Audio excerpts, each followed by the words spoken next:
নামাজে বসা অবস্থায় ভুলসমূহ। এক, অনেকে দুই সিজদার মাঝে সোজা হয়ে না বসেই আরেক সিজদায় চলে যায়, অথচ এতে ইচ্ছাকৃতভাবে দুটো ওয়াজিব, সিজদা থেকে সোজা হয়ে বসা এবং বসার পর এক তাসবিহ পরিমাণ বিলম্ব করা, তরক করায় নামাজ নষ্ট হয়ে যায়। কথা বুঝতে পারছেন? দুই সিজদার মাঝে এক তাসবিহ পরিমাণ বসতে হবে, এমত অবস্থায় নামাজ পুনরায় পড়া ওয়াজিব। দুই, অনেকে দুই সিজদার মাঝে এবং তাশাহুদ আত্তাহিয়াত পড়ার সময় ডান পা খাড়া করে রাখে না। বাম পা বিছিয়ে দিব, তো ডান পা খাড়া করে রাখতে হবে, বরং বাঁকা করে রাখে, অথচ তা সুন্নাতের খেলাফ। মানে উভয় পা এভাবে পূর্ব দিকে দিয়ে পায়ের উপরে বসে অনেকে আছে, এটা ভুল তরিকা।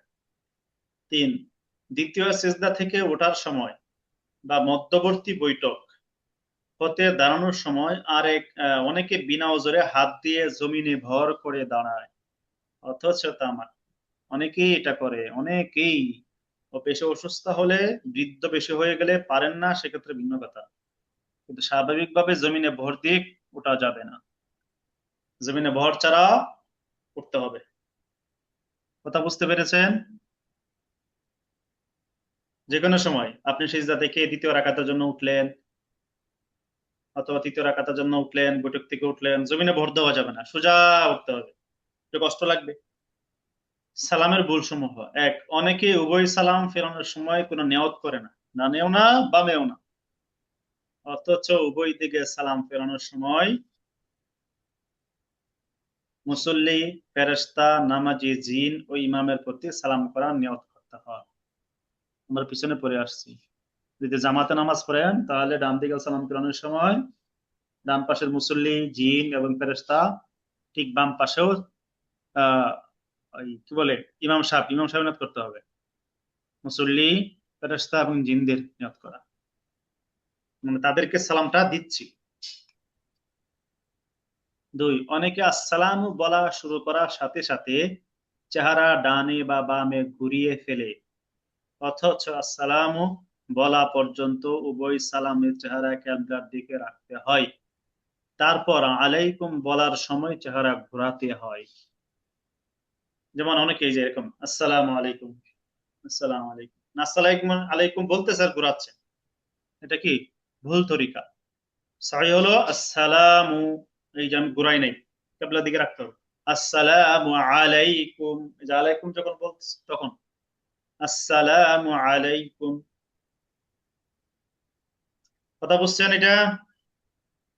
অনেকেই দ্বিতীয় সালাম কিবলার দিক হতে শুরু করে না, বরং ডান দিকে চেহারা থাকা অবস্থাতেই দ্বিতীয় সালাম শুরু করে দেয়, এটা ভুল। যেমন আসসালামু আলাইকুম, এখান থেকে আবার শুরু করে আসসালামু আলাইকুম, এটা ভুল, বরং মাঝখানে থামতে হবে। আসসালামু আলাইকুম, চেহারা নিয়ে আসলাম, থামলাম, এখান থেকে আবার শুরু হবে আসসালামু আলাইকুম। মাসালা কি সবাই বুঝতে পারছেন? আওয়াজ বলুন। জি হুজুর, ঠিক আছে, বুঝতে পেরেছি। এই ভুল অনেকেরই আছে।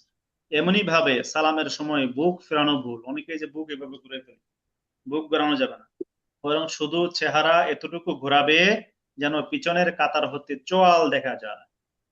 রসুলের, নবী সাল্লাল্লাহু আলাইহি ওয়াসাল্লামের পিছন থেকে শুধু গাল দেখা যায়, পিছনে গাল, সামনে। তিন, ইমামের জন্য দ্বিতীয় সালামের আওয়াজ প্রথম সালামের আওয়াজের তুলনায় ক্ষীণ স্বরে বলা সুন্নাত, কিন্তু অনেকেই তা পালন করে না এবং উভয় সালামে এক সমান আওয়াজ করে যা বলে, এটা ইমামের জন্য। চার, মাসবুক ইমামের দ্বিতীয় সালাম ফেরানো শুরু করার সাথে সাথে উঠে পড়ে, এটাও ভুল, অথচ ইমামের দ্বিতীয় সালাম সম্পূর্ণ শেষ হওয়ার পরেই মাসবুকের জন্য দাঁড়ানো উত্তম। বুঝবেন, আপনি প্রথমে 1 2 রাকাত 3 রাকাত পাননি, নামাজে শরীক হয়েছেন, তাকে মাসবুক বলে। এখন উনি দাঁড়াবে কখন? মানুষে যেটা করে একদিকে সালাম ফেরানোর পরপরই তারা দাঁড়িয়ে যায়, এটা ঠিক না। মুস্তাহাব হলো উভয় দিকে সালাম ফিরে ইমাম সাহেব নামাজ শেষ করলো এরপরে দাঁড়াবে,